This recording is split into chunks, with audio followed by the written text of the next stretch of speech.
क्या भूमिका हमें कितने बजे बैठे? कोर्ट का फैसला हमें मंजूर नहीं है। इसके खिलाफ हम सर्वोच्च न्यायालय में तो जा सकते हैं, लेकिन कल के कल इसके ऊपर कोई सुनवाई नहीं होगी। सुप्रीम कोर्ट के लिए भी कुछ समय देना पड़ेगा। अब तो समय नहीं रहा, इसलिए हमें तो मंजूर नहीं है, लेकिन उसका आदर करते हुए स्वीकारना तो पड़ेगा, स्वीकार तो करना पड़ेगा। इसलिए कल हम बंद नहीं करने वाले, लेकिन मैं खुद और मैं सारी जनता को और सब मेरे पार्टी के कार्यकर्ता है, महाविकास आघाड़ी के कार्यकर्ता है और जो भी नेता है उनको आह्वान कर रहा हूं कि आप जहां भी होंगे, जिस गांव में होंगे, जिस शहर में होंगे, उसके शहर के और गांव के जो भी मुख्य प्रमुख चौराहे हैं उस पर आकर आप बैठ जाएं। मैं 11 बजे जाऊंगा। 2 घंटे तक तो एक आंदोलन तो करना ही पड़ेगा और मुंह पे काली पट्टी, हाथ में काला झंडा लेकर हम उसका विरोध करेंगे। आप खुद शिवसेना भवन के सामने बैठने की बात कर रहे हैं, लेकिन ऐसे में आपके इस आह्वान को देखते हुए क्या आपको लगता है कहीं ना कहीं कुछ उत्स्फूर्तता से लोग बांध पाल सकते हैं आज शाम में? नहीं, देखो, अब जब भी जनता को ऐसे लगे कि मेरे रक्षण करने के लिए कोई सामने नहीं आ रहा है, तो हमने अपने पड़ोसी देश में देखा है, जनता खुद सड़क पर उतर आती है। हम तो यही चाहते हैं कि वो जो स्थिति बांग्लादेश में हुई वो अपने हिंदुस्तान में नहीं होनी चाहिए, और इसलिए जनता की जो भावना होती है उसको एक आवाज देनी चाहिए। कोई तो उसको सुनने वाला चाहिए। हम जनता को लगना चाहिए अरे भाई ये मेरे साथ है। तो यही कोशिश हम कर रहे हैं और हम करते रहेंगे। ये आंदोलन रुकेगा नहीं। जिस मैं जल्दबाजी कहना ठीक नहीं है, लेकिन तत्परता, उसको हिंदी में क्या कहते हैं पता नहीं। कोर्ट ने इस मामले पर सुनवाई की और फैसला दिया। मैं अभी अपेक्षा करता हूं कि जो केस है बदलापुर की केस, उस केस पर भी कोर्ट फास्ट ट्रैक क्या होता है वो दिखाएंगी और जो भी गुनेगार है उसको सजा सुनाएगी। इस तरीके से कोर्ट में गए न्यायालयानं बदलापूर घटनेची सुमोटो दखल घेत जे काही भाष्य केलं काल सरकार आणि पोलिसांनाही आता ती चपराक सरकारला आणि मुख्यमंत्र्यांना नाहीये का? काल कोर्टाने जे थोबडवलं, हा थोबडवला हा शब्द मी मुद्दाहून वापरला, तो मुख्यमंत्र्यांना आणि सरकारलाच केलं ना। नाही, पण आज सकाळी तुम्ही न्यायालयाच्या भूमिकेचं कौतुक केलं, आता पण करतोय, आता सुद्धा कौतुक करतोय। त्यावेळेस तुम्ही नाही नाही, आता सुद्धा न्यायालयाच्या भूमिकेचं कौतुक करतोय की न्यायालय एवढ्या तत्परतेने हलू शकतं, हे या निमित्ताने समजलं। आणि तीच तत्परता आम्हाला या मूळ ज्या कारणासाठी हे आंदोलन सुरू झालेले आहे त्या कारणासाठी आता कोर्टाने दाखवावी आणि तत्परतेने जे आरोपी आहेत त्यांचे गुन्हे साबित करून त्यांना फासावर लटकावं। अनेक प्रकरणं जे आहेत महाराष्ट्रातली या 2 दिवसात महिला अत्याचारांची पुढे आहे, रोज येत आहेत। त्यामुळे कुठेतरी महाराष्ट्रात कायदा सुव्यवस्था नाहीये म्हणेल।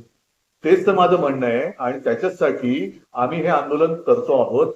आणि ज्या पद्धतीने सरकारची जबाबदारी झटकते, नुसती झटकत नाहीये तर नराधमांना पाठीशी घालते, नुसतं पाठीशी घालत नाही तर जनतेला गुन्हेगार ठरवते, उत्स्फूर्तपणाने आंदोलन करणाऱ्या जनतेला गुन्हेगार ठरवते, त्यांच्यावरती केसेस टाकले जात आहेत आणि एकूणच एक स्वतःच्या विश्वामध्ये, स्वतःच्या भ्रमामध्ये ते मजबूर आहेत। तर अशा सरकारचा निषेध किंवा त्यांना जागा करणं हे आमचं काम आहे, ते आम्ही करणार। आंदोलन ठरवताना महाविकास आघाडीच्या नेत्यांमध्ये एकवाक्यता नव्हती का? कारण आता हे जे आंदोलन आहे बंद, हे जे आंदोलन नाही, एक वाक्यता होती म्हणून तो बंद केला होता। नीट लक्षात घ्या, आता हा निर्णय संध्याकाळी आलेला आहे। आम्हाला या निर्णयाची अशी अपेक्षा नव्हती, कारण लोकशाहीमध्ये आपलं आंदोलन करणं याला बंदी नाहीये।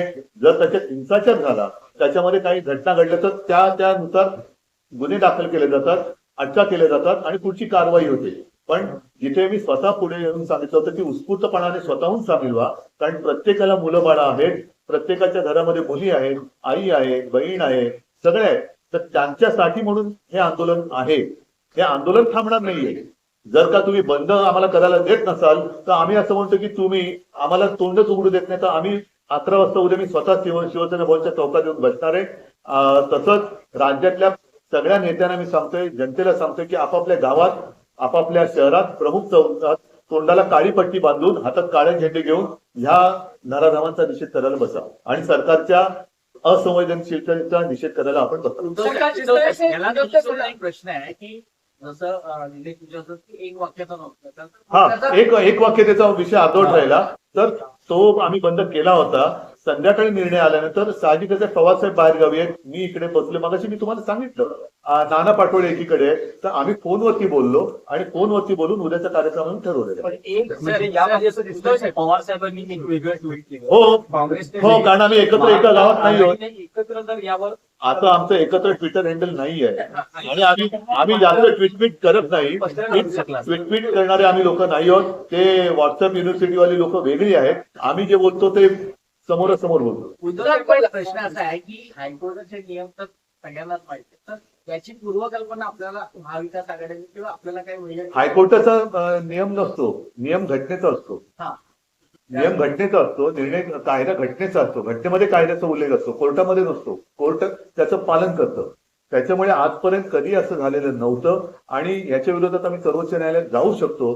पण उद्या बंद असल्यामुळे, बंदचं आवाहन केल्यामुळे आजच्या आज आम्हाला काही सुप्रीम कोर्टात जाणं शक्य नव्हतं. मात्र लोकांच्या मनामध्ये जी खतखत आहे, त्या खतखतीला जर का आता आम्ही नीट वाचा फोडले नाही तर आणखीन काहीतरी अघटित घडू शकतं. उद्धव बदलापूर झालं, कोल्हापूर झालं, आणखी काही नाही, मी सकाळी तुमच्या समोर यादीच वाचून दाखवली ना. छोट्या छोट्या घटना घडतात. जर समजा उद्या म्हणजे या पुढच्या काही महिन्यामध्ये या आठवड्यानंतर 2 दिवसानंतर किंवा एका महिन्यानंतर जर वेळ आली तर परत महाराष्ट्र बंदची हात देऊ शकता सर्व. नाही, ती मला असं वाटतं की ती जबाबदारी आता याचिकाकर्त्यांनी घ्यावी की याच्या पुढे काही अशी दुष्कृत्य घडली तर त्यांनी व्यक्तिगत जबाबदारी घ्यावी आणि सन्माननीय उच्च न्यायालयाने पण ती घ्यावी.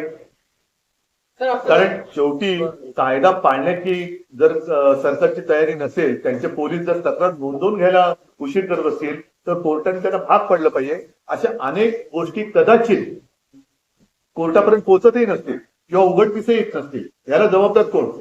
आणि म्हणून उद्याचा बंद होता. तरी देखील मी परत सांगतो, आंदोलन आम्ही थांबवणार नाही. महाराष्ट्राच्या कानाकोपऱ्यामध्ये जाग आणल्याशिवाय आम्ही स्वतः बसणार नाही आणि असे गुन्हेगारांना सजा दिल्याशिवाय आम्ही थांबणार. तो ये आंदोलन में होगा। आप लोग सेना भवन के नीचे बैठेंगे, लेकिन हर महाराष्ट्र के हर कोने में जहां भी मेरे लोग हैं वो खुद, और मैंने तो कहा मेरे नाना पाटोले जी से बात हुई है, जयंत पाटिल जी से बात हुई है और सारे लोग मेरे पार्टी के कार्यकर्ता, पार्टी के स्थानिक नेता जहां भी रहेंगे उस गांव में और हर शहर के प्रमुख चौराहे पर आकर मुंह पे काली पट्टी और हाथ में काला झंडा लेकर बैठ जाएंगे। समय क्या रहेगा करीब? 11 से 1-2 घंटा तो हम बैठेंगे। सर, गुंजरत सदावत जिस तरीके से कोर्ट में चले गए, क्या नहीं, आपको छोड़ लगता है दो। कि सरकार की ओर से कहीं कहीं षड्यंत्र करने की कोशिश की हो है? सकती है क्या बात, क्या? हो सकती है बात, हो सकती है। अचानक कोई भी उठता है और अदालत में जाता है, लेकिन मुझे दुख इस बात का है जिसके खिलाफ वो गए वो उनको शोभा देने वाली बात नहीं थी।